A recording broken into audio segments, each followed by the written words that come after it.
महाभारत का युद्ध अभी शुरू नहीं हुआ था, लेकिन पूरे आर्यावर्त में भय फैल चुका था। हर राज्य, हर योद्धा और हर परिवार समझ चुका था कि अब जो होने वाला है वह सिर्फ एक युद्ध नहीं, बल्कि पूरी सभ्यता को बदल देने वाला विनाश है। कुरुक्षेत्र की धरती अभी शांत थी, लेकिन उस शांति के भीतर लाखों मौतों की आहट छिपी हुई थी। महाभारत की सबसे गहरी बात यही है कि युद्ध अचानक शुरू नहीं होते, वे धीरे धीरे पैदा होते हैं। अहंकार से, ईर्ष्या से, अन्याय से और उन गलत फैसलों से जिन्हें इंसान समय रहते समझ नहीं पाता। दुर्योधन बचपन से ही पांडवों से जलता था। उसे हमेशा लगता था कि पांडव उससे बेहतर है और लोग उनसे ज़्यादा प्रेम करते हैं।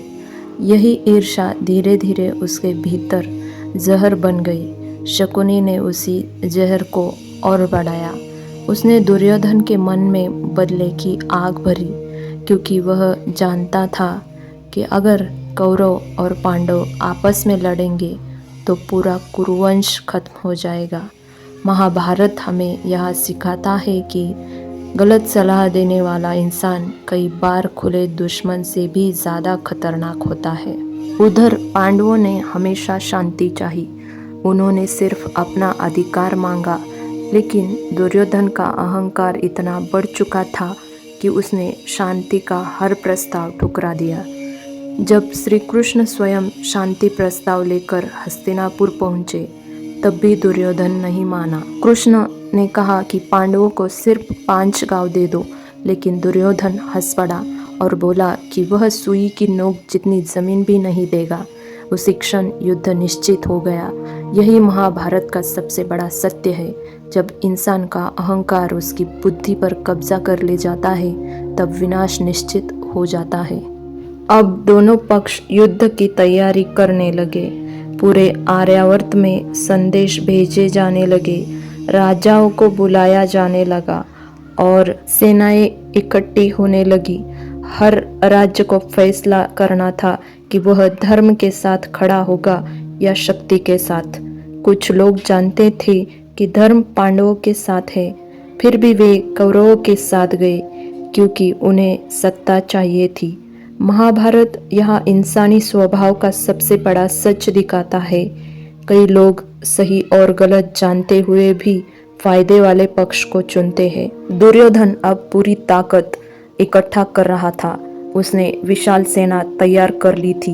हजारों हाथी, लाखों सैनिक और असंख्य रथ हस्तिनापुर की शक्ति बन चुके थे। लेकिन उसके भीतर डर भी था, क्योंकि वह जानता था कि श्री कृष्ण पांडवों के साथ है।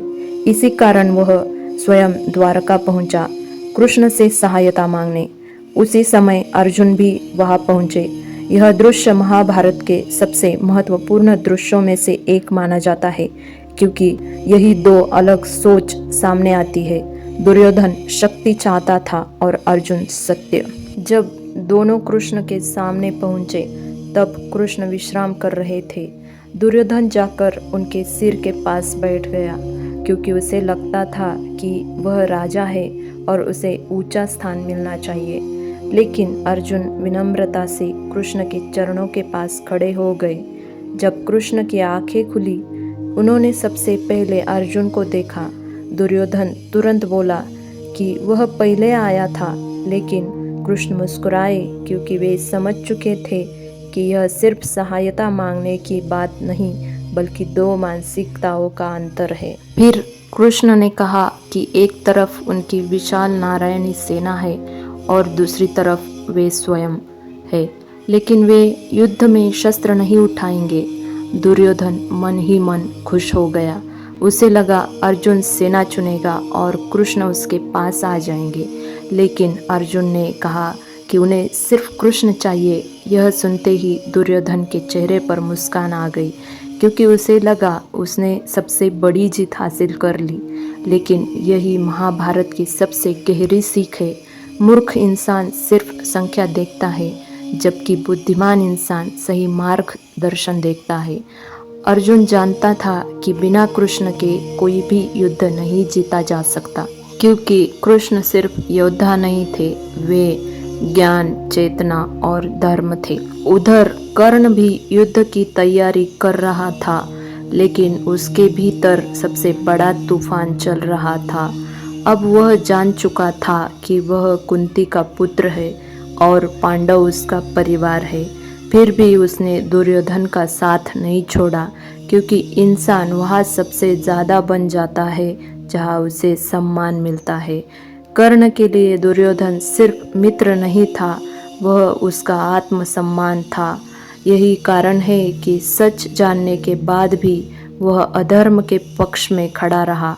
महाभारत यहाँ एक और गहरी सीख देता है। कभी कभी अच्छे इंसान भी गलत लोगों के साथ खड़े हो जाते हैं, सिर्फ इसलिए क्योंकि वे भावनाओं से बंधे होते हैं। भीष्म पितामह की स्थिति और भी दुखद थी। वे जानते थे कि धर्म पांडवों के साथ है, लेकिन उनकी प्रतिज्ञा उन्हें हस्तिनापुर से बांधे हुए थी। उन्होंने पूरी जिंदगी त्याग की, लेकिन अंत में उन्हें उसी पक्ष में खड़ा होना पड़ा जिसे वे भीतर से गलत मानते थे। यही महाभारत का सबसे दर्दनाक मनोविज्ञान है। कभी कभी इंसान अपने ही वचनों का कैदी बन जाता है। द्रोणाचार्य भी भीतर से टूट चुके थे। एक तरफ अर्जुन था, उनका प्रिय शिष्य, और दूसरी तरफ उनका पुत्र अश्वत्थामा। मोह हर महान इंसान को कमजोर बना देता है। उधर पांडवों के शिविर में भी शांति नहीं थी। भीम सिर्फ प्रतिरोध चाहता था, उसे द्रौपदी का अपमान याद था। युधिष्ठिर सबसे ज़्यादा दुखी थे, क्योंकि वो जानते थे कि इस युद्ध में जीतने वाला भी रोएगा और हारने वाला भी। नकुल और सहदेव शांत थे, लेकिन उनके भीतर भी डर था। लेकिन सबसे बड़ा संघर्ष अर्जुन के भीतर चल रहा था। जब उसने युद्ध भूमि में अपने गुरु, अपने पितामह और अपने रिश्तेदारों को देखा, तब उसके हाथ कांपने लगे। उसने सोचा कि क्या राज्य के लिए अपने ही लोगों का वध सही है? क्या यही धर्म है? और यही महाभारत सिर्फ युद्ध नहीं रहता, वह जीवन का दर्शन बन जाता है। अर्जुन ने अपना गांडीव नीचे रख दिया। उसकी आंखों में आंसू थे और उसका मन पूरी तरह टूट चुका था। तब श्री कृष्ण मुस्कुराए, क्योंकि वे जानते थे कि अब समय आ चुका है अर्जुन को जीवन का सबसे बड़ा सत्य समझाने का, और यही से भगवत गीता की शुरुआत होती है। दूसरी तरफ दुर्योधन अभी भी अहंकार में डूबा हुआ था। उसे लगता था कि उसकी विशाल सेना उसे अजय बना देगी।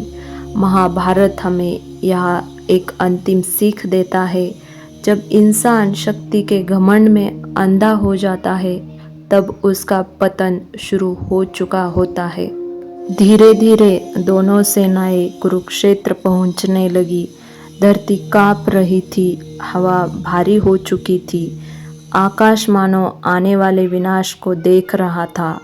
रात का समय था, लेकिन किसी को नींद नहीं आ रही थी।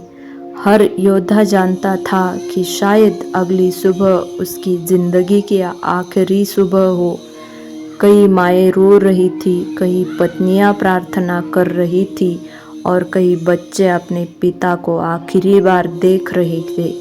महाभारत सिर्फ राजाओं का युद्ध नहीं था, वह लाखों परिवारों का दर्द था। सुबह होने लगी, सूरज धीरे धीरे निकल रहा था, शंख बजने लगे, रथ आगे बढ़ने लगे, और उसी क्षण इतिहास का सबसे बड़ा युद्ध शुरू होने वाला था। राधे राधे। अगला भाग जानने के लिए सब्सक्राइब कीजिए कृष्णवाणी को। जय श्री कृष्णा।